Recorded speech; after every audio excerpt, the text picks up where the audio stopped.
মানুষ মানুষকে এভাবে মারতে পারে ভিডিওটা না দেখলে বিশ্বাস করতাম না। আসলে একজন মানুষকে এভাবে পাথর, বড় পাথর দিয়ে তার বুকে মারছে, আবার সেই পাথর বাড়ি গিয়ে আবার ফিরে আসছে, আবার উঠিয়ে তার মাথা বাঁচিয়ে মারছে। এবং একজন ব্যক্তি না, সাথে আরও অনেকজন মিলে, মনে হচ্ছে যেন ওখানে প্রতিযোগিতা চলছে। এই ব্যক্তিকে মারার প্রতিযোগিতা চলতে আছে যে যে বেশি মারতে পারে।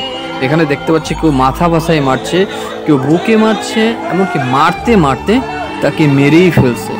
এমনকি বাংলা সিনেমার মতো ভিডিওর শেষে, মানে মুভির শেষে যেরকম পুলিশ আসে, সেম সবার শেষে পুলিশ এসে সে লাশটাকে দেখতে পাচ্ছেন ওখানে সে গার্ড দিচ্ছে এবং কিছু দিয়ে ঢেকে রাখছে। খুবই দুঃখজনক, এটা তীব্র নিন্দা। আমার পার্সোনাল যখন আমি ভিডিওটা দেখছি, মানে কিভাবে সম্ভব একটা মানুষ, যে ব্যক্তি তুই যে মারতিস, তুই যে ওই লোকের গায়ে পাথরটা ছুঁড়ে মারতিস, তুই তো একটা মানুষ, তোর গায়ে যদি ওরকম পাথর ছুঁড়ে মারে তাহলে তোর কেমন লাগবে? তো জলজান্ত একটা মানুষ, এবং একজন মারছে না, ওখানে মনে হচ্ছে মানে কম্পিটিশন হচ্ছে, প্রতিযোগিতা হচ্ছে। মানে এত রাগ মানুষে কিভাবে থাকতে পারে একটা মানুষের প্রতি? একজন মেরে সন্তুষ্ট হচ্ছে না, আশপাশে সবাই মিলে মারছে, একজন মেরে সরে যাচ্ছে, আবার আরেকজন এসে মারছে। শুধু একটা পাথর মারছে না, যে পাথরের ওয়েট অনেক ওজন, বোঝাই যাচ্ছে মরে গেছে মানে কি। এবং পাশাপাশি আরো অনেকে মারছে, ইট পাথর যার কাছে যা আছে।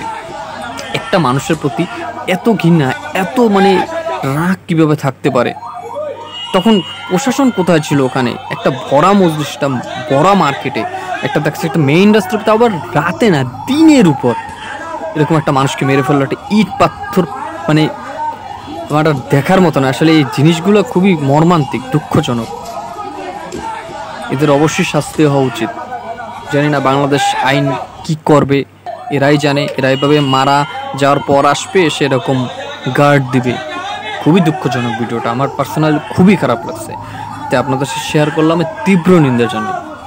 ভালো লাগলে শেয়ার করে দেবেন মানুষের কাছে। আর মানুষ মানুষকে কীভাবে এভাবে মারতে পারে, আমার মাথায় ঢুকছে না।